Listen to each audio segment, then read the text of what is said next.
So I've got a bit of a unique question from John, and he says that he is a newly minted blue belt, just got his blue belt, and he's kind of wondering now, what is his responsibility as a colored belt or ranked belt in jiu-jitsu? And responsibility is different than goals, right? Goals are a desire that you have, something that you want to reach. Maybe as a parent, you might want your kid to be the star, quarterback on the team someday, or you might want your kid to be this, that, or whatever. That might be a goal that you have for yourself to help your child reach, right?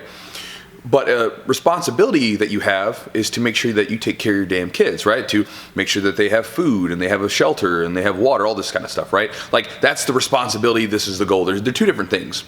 One is an obligation and a duty. The other is something that you want, maybe that you don't necessarily have to have. And so when he said that, I was thinking about that because I know what the goals are and I know kind of what you need to be doing, but what is the duty that you have when you're on the mat day to day?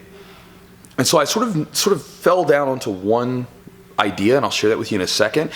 Before I share the idea, I think it helps to sort of talk about what makes jiu-jitsu so special. Like, what makes this stuff so cool that we all want to do it all the time, that we get all wrapped up in it, and that it becomes such a huge integral part of our life, right? Where we'll rearrange all sorts of stuff just so that we can train.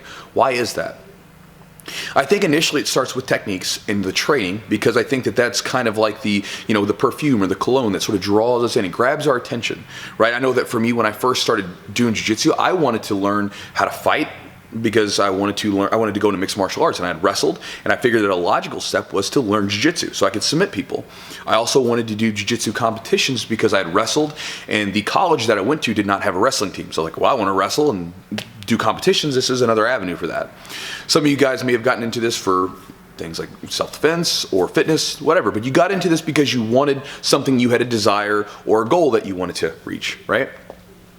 Now, once you got into it, though, you probably are like me and like a lot of other people, you probably got sucked into it by the people that you're surrounded by, right? The people make a huge difference. The community that you're a part of is a huge chunk of the training, and I think that it's probably at least 50-50, right? I mean, because again, I don't think that you could have one without the other, because I think training alone would become very stale, but when you come into a place where you feel connected to people and you feel like you're a part of something, and it's a positive atmosphere that lifts you up, it keeps you coming. Right? And I don't think, if that's not present, I don't think that the experience is very, I don't think it's very addictive or as special as it is for a lot of us. And I think that a lot of us, including myself, have been in a situation that was negative and we didn't want to be a part of it. I've spoken to many of you guys that have sent questions in, and you've been a part of a gym that was a negative experience and you left. You stopped training for a long time because you're like, I don't want to do this, right?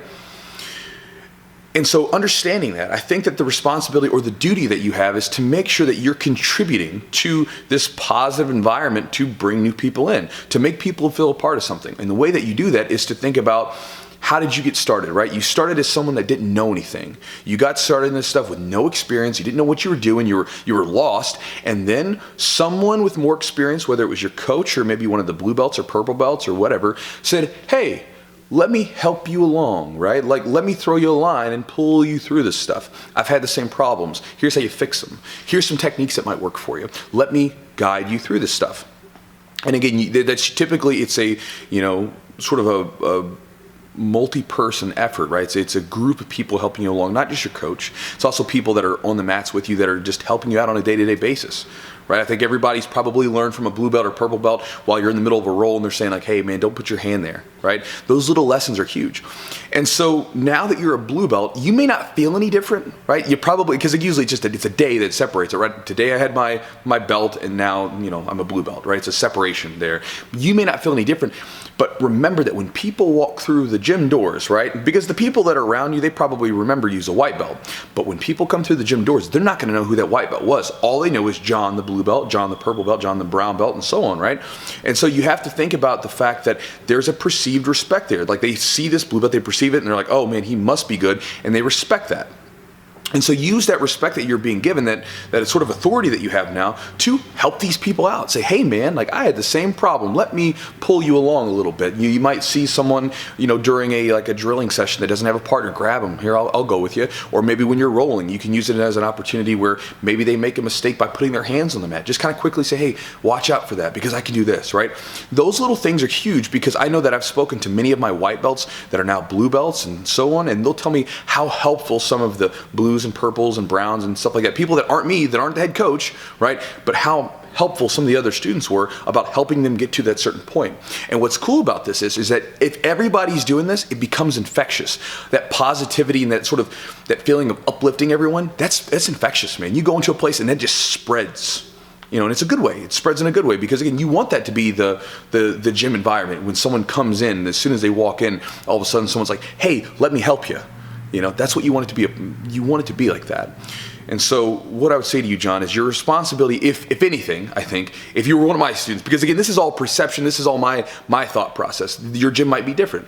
But my thought is that you want to make sure your responsibility is to lead by example. Because the way that you act, again, you may not even think about it like this, but the way that you act is what's going to help set the tone for other people under you. That's the way it works, right? If someone walks into the gym and everybody's being a bunch of shitheads, then that person's going to say, oh, I guess this is just the way it works. And if they stick around long enough, they're probably going to be a shithead too. Whereas if they come in and all of a sudden everybody's helped building each other up, then they're going to be like, oh, this is the way that it works. You train really hard or whatever, and then you make sure to help your partners out, and you know, again, we pull each other up together.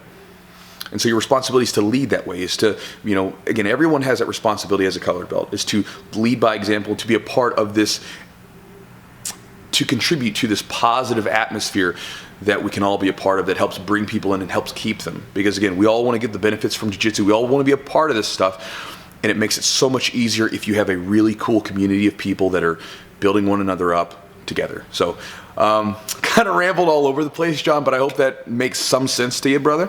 And thanks for the question.